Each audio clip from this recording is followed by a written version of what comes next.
कैसी ये देर लगाई माँ दुर्गे, कैसी ये देर लगाई माँ दुर्गे। है मात मेरी, है मात मेरी, है मात मेरी, है मात मेरी। कैसी ये देर लगाई माँ दुर्गे, है मात मेरी, है मात मेरी। सदा ही तेरे गुणों को ध्याऊं, सदा ही तेरे गुणों को गाऊं। नित्य प्रति मैया तुझको मनाऊं, नित्य प्रति मैया तुझको मनाऊं। है मात मेरी, है मात मेरी, कैसी ये देर लगाई माँ दुर्गे।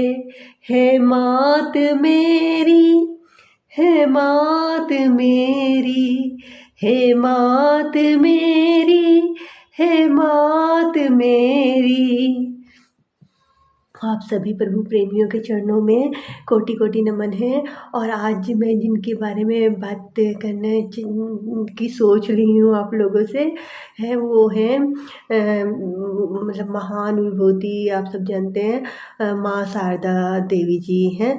तो उनके बारे में कितना बोला जाए, आप सबको पता है, सब कुछ पता है कि उनका विवाह जो था वो रामकृष्ण परमहंस जी से हुआ था। और वो उनका विवाह वो सांसारिक नहीं था, आध्यात्मिक था। और रामकृष्ण परमहंस जी उन्हें माँ कह के बुलाते थे, यह सबको पता है। आज हम सब औरतों के बारे में क्या क्या बोलते रहते हैं कि औरतों को ये करना चाहिए, वो करना चाहिए, ऐसे मतलब अपना विकास करना चाहिए। पर वो कितनी महान थी और कैसे उनका पूरा जीवन अध्यात्म को समर्पित था। वो कितना ज़्यादा अध्यात्म के प्रति उनका वो था, पूरा अच्छे तरीके से कुछ और था ही नहीं उनके जीवन में अध्यात्म के सिवा। मतलब कि कोई और मतलब कि आजकल औरतें अपने आप को दिखाती हैं आध्यात्मिक हैं, हम थोड़ा बहुत है, पर कहाँ फिर उतना हो पाते हैं कि नहीं। और वो कितना मतलब रहता है कि औरतों को अपना ऐसे करने चाहिए, विकास ऐसा करना चाहिए, पर उतना उन्होंने तो कुछ भी नहीं ऐसा किया और वो तो सब कुछ कर पाई है। तो ऐसी महिलाएं हुई हैं जो फिर माता के रूप में पूरी दुनिया के सामने अपने आप को मतलब उन सबने माना है उनको कि माता का रूप, जब उन्होंने अपने आप को इतना ज़्यादा समर्पित कर दिया अध्यात्म में। तो ऐसी महिलाओं से सबको सबक लेना चाहिए, सारी औरतों को, आदमियों को, सबको, कि जिन औरतों के लिए बोला जाता है कि उनके साथ हर तरीके का मतलब कि शोषण किया जाता है। तो फिर उसके बावजूद भी वो ऐसी हुई हैं कि उन्होंने भी अपने आप को इतना ज़्यादा वो बनाया कि कैसे उन्होंने अपने आप को इतना ज़्यादा अपना आध्यात्मिक विकास कर पाई। वो भी तो एक महिला थी हैं। तो फिर जब महिला होकर भी कर सकती हैं तो फिर पुरुष लोग क्यों नहीं इतने ज़्यादा वो होते हैं। बहुत कम मतलब कि होना चाहिए, और भी बहुत ज़्यादा लोगों को, आदमियों को होना चाहिए। फिर कम ही आदमी लोग क्यों हो पाते हैं अध्यात्म के रास्ते में, और ज़्यादा होना चाहिए। जब एक महिलाओं को आदमी लोग कमज़ोर समझते हैं और वो एक महिला होकर भी कर पाई हैं सब कुछ, तो फिर जो और आदमी लोग हैं उनको भी करना चाहिए अपना। कम ही लोग क्यों कर जा पाते हैं, जब अपने आप को ज़्यादा पावरफुल, ज़्यादा ताकतवर समझते हैं महिलाओं से, तो उनको करना चाहिए ना फिर। और महिलाओं को भी उनसे सीख लेनी चाहिए कि देखो कितनी ज़्यादा वो अपने आप को कर पाई हैं, कि कितना ज़्यादा उनके बारे में जितना भी बोला जाए वो कम ही है। कि उनका क्या मानना था कि ध्यान करो, इससे तुम्हारा मन शांत और स्थिर होगा और बाद में तुम ध्यान किए बिना रह नहीं पाओगे। चित्त ही सब कुछ है, मन को ही पवित्रता और अपवित्रता का आभास होता है। एक मनुष्य को पहले अपने मन को दोषी बनाना पड़ता है, ताकि वह दूसरे मनुष्य के दोष देख सके। मैं तुम्हें एक बात बताती हूँ, अगर तुम्हें मन की शांति चाहिए तो दूसरों के दोष मत देखो, अपने दोष देखो। सबको अपना समझो। मेरे बच्चे, कोई पराया नहीं है, पूरी दुनिया तुम्हारी अपनी है। इंसान को अपने गुरु के प्रति भक्ति होनी चाहिए। गुरु का चाहे जो भी स्वभाव हो, शिष्य को मुक्ति अपने गुरु पर अटूट अटूट विश्वास से ही मिलती है। तो देखिए कि उनके विचार कितने अच्छे हैं। ये सारी बातें उन्होंने कितनी अच्छी बोली हैं। और आजकल की महिलाओं के क्या ऐसे विचार देखने को मिलते हैं? कहाँ, वो तो मतलब यूँ तो बोला जाता है कि भाई हमें मतलब जो यूँ बोला जाता है पुरुष प्रधान समाज बोला जाता है ना, कि समाज पुरुष प्रधान है और महिलाओं के साथ अत्याचार हो रहे हैं। तो हाँ ठीक है भाई, हम भी महिलाएं हैं तो, पर ऐसी महिलाओं ने तो कि उस टाइम पे भी तो होते रहे होंगे, जब वो माँ शारदा देवी थी तब भी तो होते रहे होंगे महिलाओं पे अत्याचार। पर फिर भी उन्होंने अपने आप को कैसे उन अत्याचारों से बचाते हुए कैसे वो रही हैं समाज में, कि पूरे समाज में, पूरी दुनिया में उन्होंने अपना इतना पूरा दिखाया कि भैया अध्यात्म के रास्ते में एक महिला जो जिसे आप सब पुरुष वर्ग मतलब जितने भी हैं पुरुष समाज, पुरुष प्रधान समाज है, वो कमज़ोर मानता है महिलाओं को। और तब भी उन्होंने बताया कि देखो एक महिला भी अपना आध्यात्मिक विकास कितने अच्छे तरीके से कर सकती है, करके दिखाया उन्होंने। तो ऐसे और महिलाएं भी उनसे मतलब प्रेरणा ले सकती है कि उनको अपना मान सकती हैं सब कुछ, कि हम भी ऐसे ऐसे बने। बाकी ऐसे बोलने भर से थोड़ा ना होगा कि हमें भी अपने आप को पुरुष के बराबर बनाना है। ये सो बोलने से नहीं हो, करने की कोशिशों में लगना चाहिए। ऐसे माहौल में रखने की कोशिश करनी चाहिए और चीज़ों के प्रति अपना आकर्षण देखना चाहिए कि कितना ज़्यादा हम अध्यात्म के अलावा और जितने भी विषय हैं अध्यात्म को छोड़ के उनके प्रति कितने ज़्यादा आकर्षित हो रहे हैं अगर हम, तो फिर हम कहाँ वो हुए अध्यात्म के रास्ते। मतलब कोशिशों में लगिए, आप ऐसे वातावरण से हटने की कोशिश कीजिए। और क्या, ऐसा मतलब जैसे हम नींद ला नहीं सकते, नींद को नींद हमें आ सके ऐसा माहौल बना सकते हैं। तो उसी तरीके से हम अध्यात्म के रास्ते में ऐसे अपने आप कैसे जाएं, हम आध्यात्मिक रास्ते में हम जा सकें, आध्यात्मिक विकास अपना कर सकें, ऐसा माहौल बनाने की कोशिश करनी चाहिए। जैसे हम नींद के लिए एक माहौल बनाते हैं कि ऐसा वातावरण होना चाहिए जिससे हमें नींद ठीक से आ सके, अपनी मर्जी से ला नहीं सकते, उसी तरीके से। तो कितने अच्छे इनके बारे में कितने सब चमत्कार भी बोला जाता है कि इनके अंदर चमत्कारी शक्तियाँ थी। तो कि एक चमत्कार इनके बारे में बोला जाता है कि 3 नेपाली मजदूरों को बुला कर अपने घर की मरम्मत करा रहे थे। कोई मतलब थे वहाँ पे कोई पंचानन ब्रह्मचारी कुछ ऐसे तो करा रहे थे। तो तभी उन्होंने देखा कि उनके घर के तीसरे मकान में आग लगी है। वह मकान एक रानी का था जो तब खाली था। पंचानन ब्रह्मचारी ने पड़ोस में रखी पानी से भरी बाल्टी उठाई और आग बुझाने दौड़ पड़े। उस घर के 2 हिस्से थे, पहले छोटा मकान था फिर एक बड़ा। आग छोटे मकान में लगी थी। वे सीढ़ी चढ़ कर आग पर पानी डालने वाले ही थे कि 7 फुट ऊंची आग की लपटों से वे घिर गए।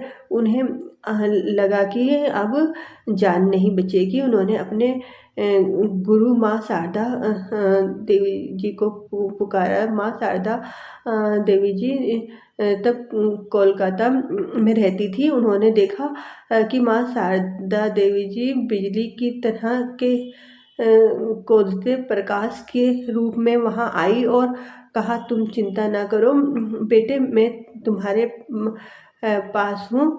फिर उन्होंने आशीर्वाद दिया। थोड़ी देर में आग की लपटें शांत हो गई। आश्चर्य, इतनी देर तक जिन लपटों में रहने के बावजूद पंचानन ब्रह्मचारी का सिर्फ चेहरा झुलस कर काला हुआ था। माँ शारदा देवी जी का देहांत 20 जुलाई 1920 को हुआ था। तो देखो जिस जो आग इतनी ज़्यादा भयंकर रूप धारण कर चुकी थी कि जिससे सब जने परेशान हो गए थे कि अब पता नहीं क्या होगा। तो उन्होंने एकदम से कैसे वो कर दिया कि उनके अंदर ये सब माना जाता था कि चमत्कारी शक्तियाँ थी है। और उनके मैंने आपको विचार सुनाए कि कितने अच्छे विचार थे कि सबको अपना पूरे संसार के सारे लोगों को अपना मानो और ध्यान में डूबो, फिर आप उस ध्यान के बिना रह नहीं पाओ। कितने अच्छे अच्छे विचार हैं। वो भी तो एक महिला थी, सारी महिलाओं को उनके जैसा नहीं बनना चाहिए क्या है। अगर आप ये मतलब कि ये सब बोलती हैं कि भाई हमारे ऊपर पुरुष प्रधान समाज है और उन्होंने हर तरीके का हम पर अत्याचार किया हुआ है और अभी भी करे जा रहे हैं और कहीं कोई सुनवाई नहीं होती है तो बस बहुत कम होती है, जितनी होनी चाहिए उतनी नहीं होती। क्योंकि जो इंसाफ दिलाने वाले होते हैं, मैंने आपको कितनी बार पहले भी बोला है, जिनसे महिलाएं न्याय मांगने जाएंगी है वो खुद ही उनके पूरा आप देख सकते हैं उनका पूरा जीवन, वो तो खुद ही अत्याचार करते हैं महिलाओं पे, तो फिर न्याय मांगने के लिए कहाँ जाएंगे। तो अगर न्याय मिलता भी है तो बहुत कम मात्रा में मिलता है और उसके लिए बहुत ज़्यादा मतलब कि इतना ज़्यादा परेशान होना होता है कि महिलाओं को कि महिलाएं मतलब कि बोलते हैं इससे अच्छा तो फिर फ़ायदा क्या है। उन्हें जन्म से ही इस तरीके के माहौल में रखा ही नहीं जाता कि वो अपने खिलाफ अपने ऊपर जो भी उनके ऊपर कोई जुल्म करता है या किसी भी तरीके की परेशानी उन पर आती तो उन्हें सिखाया नहीं जाता बचपन से कि किसी भी परेशानी से तुम किस तरीके से बाहर निकल सकते हो। ऐसा कुछ सिखाया नहीं जाता कि कैसे कैसे बाहर निकलना है, कुछ नहीं। बस उन्हें एक मतलब ऐसा बोला जाता बचपन से ही कि वही मैंने कितनी बार आपसे बोला ही है कि दूसरों पर निर्भर रहना ही सिखाया जाता है। तो फिर वो कहाँ से वो होएंगी समझ पाएगी कुछ भी। मतलब किसी को भी बताओ, मैंने भी अभी तक मेरा इतना मैंने आपसे कितनी बातें की हैं कि मैं किसी को भी कुछ भी बोलती हूँ तो महिलाएं मतलब कि ये उनका तो उल्टा ही रहता है। वो हमें ही दोषी समझने लग जाती है कि हमें ऐसे आरामदायक ज़िंदगी जीने से मतलब जैसे कि हम उन्हें रोक रहे होंगे। हम सब बस चाहते हैं कि तुम अगर ठीक है तुम्हें आराम मिल रहा तो बीच बीच में मतलब हर टाइम तो तुम्हें वो आराम महसूस नहीं होगा ना। दूसरों पर निर्भर रहने से होता है क्या, कहाँ से दूसरा हर टाइम उसकी एक वो रहती है, दहशत रहती है जिस पे अभी आप निर्भर हो। तो वैसे माहौल से हटने के लिए अगर उन्हें ज़रा सा भी बोला जाए तो उनकी पूरी बॉडी लैंग्वेज से और शब्दों से सबसे पता चलता है कि वो हम ही को गलत मान रहे हैं। उसमें उनका भी कसूर नहीं है। उनको जन्म से जैसे माहौल में रखा जाता है महिलाओं को उसकी वजह से ही उनके अंदर ऐसी भावनाएं आती है कि दूसरों कि महिलाओं का तो जन्म ही दूसरों पे निर्भर रहने के लिए होता है। ऐसी वो आ जाती है। मतलब चाहे मतलब कि बाहर से चाहे जितना भी दिखा लेंगी अपने आप को कि हम बहुत ज़्यादा आधुनिक महिलाएं हैं ये सो, पर बहुत ज़्यादा गहराई में जब उनकी उनकी जांच पड़ताल करो, उनके विचारों को समझो तो पता चलता है कहीं ना कहीं वो खुद भी निर्भर होना ही सही मानती हैं। मतलब कि वो सोचती कि थोड़ा बहुत तो निर्भर होना चलता ही है ना। ऐसे मतलब कि एक उन्हें सहारा चाहिए, चाहे जितनी अच्छी नौकरी कर रही होगी, जितनी अच्छी पढ़ाई कर रखी होगी, पर वो फिर भी वो मतलब कि अकेले जीवन चलाने से वो उनके अंदर दहशत रहती कि हमारे साथ पता नहीं कौन क्या कर देगा। उनको मतलब ऐसा सिखाया जाता है कि आप सुरक्षित नहीं हो। एक सुरक्षा की भावना उनके अंदर आती ही नहीं है। जबकि अब तो इतना ज़्यादा वो हो गया कि अगर आप घर में अकेले हो, कोई आदमी भी अकेला है, उसे ऐसा लगता है कि उसके घर में कोई आ रहा है जो परेशान कर सकता है, तो क्या वो आदमी उससे खुद ऐसे लड़ने के लिए जाएगा? नहीं जाएगा ना। वो अपने पास कुछ हथियार रखेगा या फिर बंदूक वगैरह जो भी रखेगा कि उस पर वो करने के लिए, ऐसा सीधा हाथों से तो नहीं लड़ेगा। तो अगर महिलाओं को बोला जाता है कि उनका शरीर मतलब कि आदमियों के मुकाबले ज़्यादा ताकतवर नहीं होता है, तो कौन सा वो अब आदमी लोग ऐसे शरीर वाले जो शरीर में जिन मतलब ऐसे काम कई करते हैं आदमी जिनमें शरीर की ताकत ही ज़्यादा चाहिए होती है। ऐसे तो नहीं करते ना आदमी लोग भी अगर कहीं घर में आएगा उन्हें हम उन पर हमला करने के लिए कुछ भी परेशान करने के लिए, तो वो भी सोचते हैं हमारे हाथ में कुछ हथियार हो, बंदूक वगैरह हो, उसी से उसी को हाथ में लेके जाते हैं। ऐसे तो नहीं कोई वो कर लेगा है। तो वैसी महिलाएं भी तो हुई ना, महिलाएं भी फिर अगर शरीर से कमज़ोर है, अपने आप को मान मतलब दिखती भी है, अगर चलो मान भी रही है तो पर वो भी अपनी सुरक्षा के लिए कुछ हथियार ले सकती हैं, बंदूक वगैरह जो भी। अब तो सब कुछ सब मिलती है ना सब चीज़ें, ऐसे तो नहीं है कि अपनी सुरक्षा के लिए वो भी रख सकती है। जैसे जब आदमी लोग भी शरीर की उनकी बोला जा रहा है कि शरीर उनका ज़्यादा मजबूत होता है औरतों के मुकाबले, तो वो अपने पास रखते हैं और उसी से वो करते हैं। ऐसा तो नहीं कि तो फिर किस बात के, पर उनको बचपन से वही सिखाया जाता है कि नहीं आप वो हो बहुत ज़्यादा कमज़ोर कमज़ोर हर टाइम। जबकि मैंने तो खुद अपनी ज़िंदगी में ऐसे ऐसे वो देखे हैं कि ऐसे लोग देखे हैं जो मतलब जो आदमी लोग मैंने देखे हैं कि जिनको कोई परेशान कर रहा है तो अगर उन्हें उनकी जो है पत्नी या जो महिलाएं घर में हैं वो बता रहे हैं कि ये लोग आप घर में नहीं थे, तो इन जो भी मतलब जो है साथ में रहने वाले लोग होते हैं, पड़ोसी वगैरह बोल सकते हैं या कोई भी, कि उन्होंने हमें आप नहीं थे तो हमें उनसे थोड़ी दहशत हुई है। सो उनका व्यवहार अच्छा नहीं है, थोड़ा दहशत हमें देता, उनके व्यवहार से हमें कुछ दहशत होती है। तो वो हाँ आदमी लोगों ने ऐसे बोला। जब वो आदमी लोग आए मतलब वहाँ से अपने ऑफिस वगैरह से, तो उन्होंने बोला कि तो हम अभी आप क्या चाहते हो कि हम उनसे अभी जाएं और अभी लड़ाई वगैरह करें? अब वो तो हम ही को मार पीट देंगे जब उनका ऐसा दहशत वाला व्यवहार है, तो हमें हमारे को ही हमारे शरीर को ख़राब कर देंगे मार पीट करके।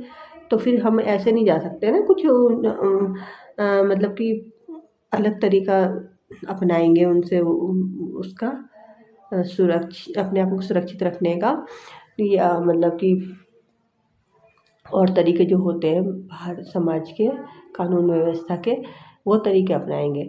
तो जब मैंने खुद देखा है कि महिलाओं के ऐसे कहने पर जो महिलाएं आदमियों को शरीर से ताकतवर समझती हैं, तो वो अब वो वैसा वाला ज़माना तो नहीं रहा ना कि लोग ऐसे अपने शरीर का ही इस्तेमाल करके एक दूसरे को वो करते थे कि भाई मारपीट करो ये सो। अब तो सब जने शांतिपूर्ण तरीका ही अपनाते हैं कि क्या पता किसकी मानसिकता क्या है। तो सब सोचते हैं या तो किसी हथियार, अगर मारपीट भी करना पसंद नहीं करते कि हथियार से किसी करो, वो जो भी करना है बंदूक वगैरह रखो सुरक्षा के लिए, या हथियार, या कानून व्यवस्था का सहारा लो, कानून ने जो है सुरक्षा के लिए। तो फिर वो महिलाएं भी तो कर सकती हैं। तो फिर उसी तरीके से, पर नहीं समझा जा सकता ना, वो बहुत लंबे टाइम से मतलब उनके महिलाओं के अंदर जन्म से ही डाली जाती है बात कि आप हर चीज़ में पुरुषों से कमज़ोर हो, आपको मतलब कि उनसे मतलब कुछ बात करने का कुछ मतलब नहीं बनता। बचपन में पिता जो बोल रहा है वही करो, फिर मतलब जब शादी हो जाए तो पति जो बोल रहा है वो करो, फिर अगर पति ना हो तो फिर बेटा जो बोल रहा है वो करो, मतलब हर टाइम निर्भर रहो। और फिर वो मनुस्मृति में तो लास्ट में यही लिखा हुआ ना कि हर टाइम मतलब महिलाओं को निर्भर ही रखना है, गुलाम ही बना के रखना है। और फिर ये भी लिखा हुआ एंड में ये बात भी है कि अच्छा ही है कि महिलाएं कभी मतलब आज़ादी ना पाएँ और गुलामी से मुक्त ना हो, उन्हें हर टाइम निर्भर ही रहें तो बेहतर है। हाँ, तो अब ये बात है जब महिलाओं के अंदर वो बोली जाती है। और मैंने इस बारे में आपसे कितनी बातें करी हुई हैं कि ऐसे फिर कैसे महिलाएं अपना विकास कर पाएंगी, है कि जब उन्हें यही बोला जाएगा कि आप कमज़ोर हैं तो अब आपको हर टाइम ही निर्भर ही रहना। और कितने वो हैं जो वकीलों के पास जाए, वकील लोग उनका पूरा जीवन देखो। वो जब पुरुष प्रधान समाज है और वो खुद ही बोलते हैं वकील लोग कि मैंने आपसे कितना बोल चुकी हूँ इस बारे में, तो आप खुद ही देख, आपको सब पता है कि कानून व्यवस्था कैसी है। तो फिर क्या वो रह जाता है। तो महिलाएं फिर बस यही कर सकती हैं कि अपना आध्यात्मिक विकास करें। अपन शांत जब आध्यात्मिक विकास करेंगी तो फिर शांत रह पाएंगी और अपने बारे में खुद शांतिपूर्ण तरीके से सोच पाएंगी। मतलब कि गलत कोई भी नहीं है। ऐसा थोड़ा ना कि पुरुष कोई गलत होता है, पुरुष भी गलत नहीं होता, पर पुरुष जो महिलाएं खुद ही अपने आप को कमज़ोर मानेगी, तो वो जब जन्म महिलाएं दे रही हैं पुरुषों को, तो वो जन्म से जब उनके अंदर कमजोरी की भावनाएं घुसी हुई, तो वही तो आदमियों के अंदर भी मतलब कि कैसा वो होगा, वही विचार तो जाएंगे। कोई आदमी का भी कोई विकास कहाँ से हो पाएगा। विकास दोनों का होना चाहिए ना। ये थोड़ा ना कि जो अगर किसी का शोषण कर रहा है तो वो मतलब कि कितना खुद अपने आप से दुखी होगा। जो किसी को परेशान कर रहा है वो खुद भी परेशान होगा। अगर आदमी लोग कर रहे हैं पत्नियों को परेशान, औरतों को, महिलाओं को, तो खुद भी परेशान ही रहेंगे। तो फिर एक परेशान ही दूसरे को परेशान कर पाता है, नहीं तो कैसे कर पाएगा। तो अगर मतलब सब ऐसा नहीं कि महिलाएं इतनी ज़्यादा वो हो जाएं कि फिर आदमियों को परेशान करें, क्योंकि ऐसे भी बहुत ज़्यादा वो है जिसमें महिलाओं ने इतना ज़्यादा आदमियों को ही परेशान कर दिया। ऐसे भी बहुत ज़्यादा आप देख सकते हैं, पूरी जगह खबरें आती हैं जहाँ पे आदमियों की कहीं सुनी नहीं जाती, कोई मानने को तैयार नहीं होता कि आदमियों को किया किसी ने परेशान है, पर करते हैं। पर वो बातें वो बेचारे फिर वो रहते हैं।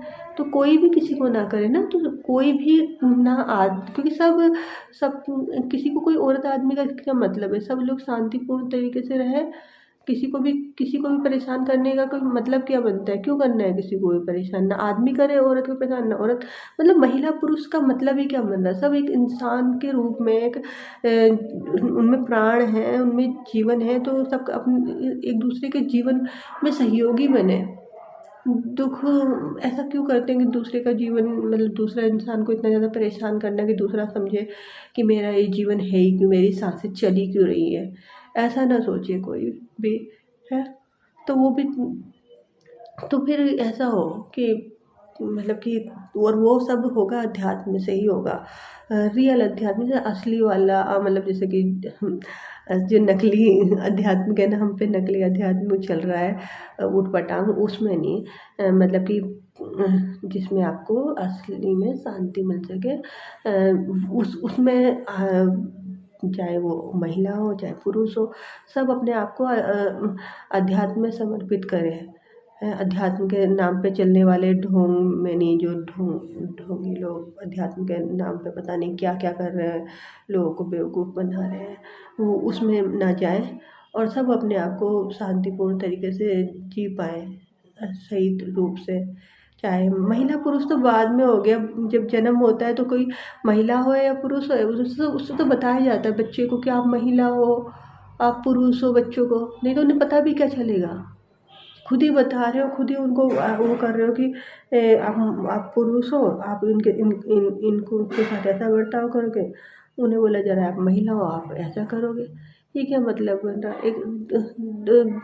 जब बच्चों का जन्म हो रहा है तो उनको ऐसी भावनाओं के साथ पाला ही क्यों जा रहा है। उन्हें शांतिपूर्ण तरीके से, आध्यात्मिक तरीके से, मतलब जहाँ आध्यात्मिक ज्ञान हो उस माहौल में क्यों नहीं पाया जा रहा है अच्छे तरीके से। मतलब आध्यात्मिक ज्ञान दिया जाए उन्हें जन्म से ही। चाहे लड़की का जन्म हो चाहे लड़के का, लड़की लड़का वाली बात ही ना आए जन्म से। बस एक शांतिपूर्ण तरीके से ये वाली बातों पे इतना वही क्यों दिया था जोर कि आप लड़की हो आप ऐसे रहोगे। अब देखो ठीक है, वो अपने आप अपना इतना उन्हें ज्ञान दिया जाए, इतना शांति में रखा जाए कि वो अपने आप अपने जीवन के फैसले ले सके कि हमें कैसा किसके साथ व्यवहार करना है। उन्हें अपने आप जब शांति में रहेंगे तो अपने आप कर सकेंगे। ऐसे उनको किसी भी चीज़ के लिए जोर देने की ज़रूरत ही क्या है। ये मतलब कोई भी किसी का न करे, मतलब कि असली मतलब जो भी मैंने बोला आप कितना समझ पाए होंगे, आप मतलब आप समझ ही पाए होंगे, जो भी है आप समझदार हो, तो प्रेमियों को मैं और क्या समझा सकती हूँ, मैं समझाने वाली होती कौन है, बस ऐसी बातें करती हूँ आपसे। अच्छा लगता है मुझे आपसे बात करना। और अगर किसी को मेरी बातों से कष्ट होता है तो मैं बस आप लोगों से माफ़ी मांग सकती हूँ। और क्या बोल सकती हूँ किसी को भी। मैं मतलब कि ये मेरे मैं ये थोड़ा ना बोलती हूँ कि ये मेरी जो बातें हैं उसे सब जने माने ही माने, और ये मेरी मैं किसी को विवश थोड़ा ना करती हूँ कि ऐसी बात मेरी माननी ही चाहिए। मुझे ऐसा लगता है ये मेरी वो हो सकती है, मैं और किसी को अगर मेरी बातों से वो होती है तो मैं आप लोगों को किसी भी चीज़ के लिए प्रेशराइज़ तो करती ही नहीं हूँ ना, किसी भी चीज़ के लिए बोलती नहीं कभी कि लाइक करो, शेयर करो, अच्छे कमेंट सब्सक्राइब कुछ भी नहीं बोलती हूँ। वो तो आप लोगों को अच्छा लगता है तो आप अपने आप ही इतना ज़्यादा मुझे हर चीज़ में प्यार देते हो, वो तो आपकी श्रद्धा भक्ति है, प्रभु भक्ति है। और मैं क्या बोल सकती हूँ आपसे, मुझे बस यही बोलना अच्छा लगता है कि कोई भी किसी का शोषण ना करे, चाहे वो महिला हो चाहे पुरुष हो, कोई भी महिला पुरुष जैसी कोई चीज़ ही नहीं है अध्यात्म में। उसमें तो बस ये है कि सब जो भी है बस शांतिपूर्ण तरीके से जीवन, सांसें जब तक चल रही है, जीवन जब तक मिला है, जिसको जीवन बोला जाता है, नहीं तो शब्द भी तो बाद में ही आए हैं, कितना बोल चुकी हूँ आपसे पहले भी। बस और कुछ मेरा बोलने का तो कुछ रहता ही नहीं, बस रहा भी नहीं जाता जब इतनी महान महान मतलब ये जो भी है शारदा देवी जी की बातें पता चली तो आपसे बोलने का मन करता है कि ऐसी ऐसी महिलाएं हुई हैं जिन्होंने सब कुछ किया है, तो उनकी जैसे बनने की कोशिशों में हर हर मनुष्य लगे। वो तो सभी को अपना बच्चा मानती थी ना, ये तो ऐसे तो नहीं करती थी कि ये लड़का है ये लड़की है, चाहे लड़का हो चाहे लड़की हो, सबको अपने बोलती थी, सबको अपने बच्ची की तरह मानती थी जो भी उनके पास आता था। तो फिर वो करती थी किसी के लिए ऐसी भावना कि नहीं आप ये हो आप वो हो, तो फिर सब को उनकी जैसे बनना चाहिए ना, चाहे वो कोई आदमी हो वो भी उनसे वैसे ही आध्यात्मिक ज्ञान प्राप्त करता था, चाहे वो औरत हो वो भी वैसे ही। तो फिर तो अब मैं आपसे क्या बोलूँ, ना तो रूप है ना तो रंग है, ना गुणों की कोई भी बात है, मेरे नाथ कैसे शरण मिले, इसी सोच में मेरे प्राण हैं। ना तो रूप है ना तो रंग है, ना तो रूप है ना तो रंग है, ना गुणों की कोई भी बात है, मेरे नाथ कैसे शरण मिले, इसी सोच में मेरे प्राण हैं। ना तो रूप है ना तो रंग है, सुख शांति की तो तलाश है, साधन न एक भी पास है, सुख शांति की तो तलाश है, साधन न एक भी पास है।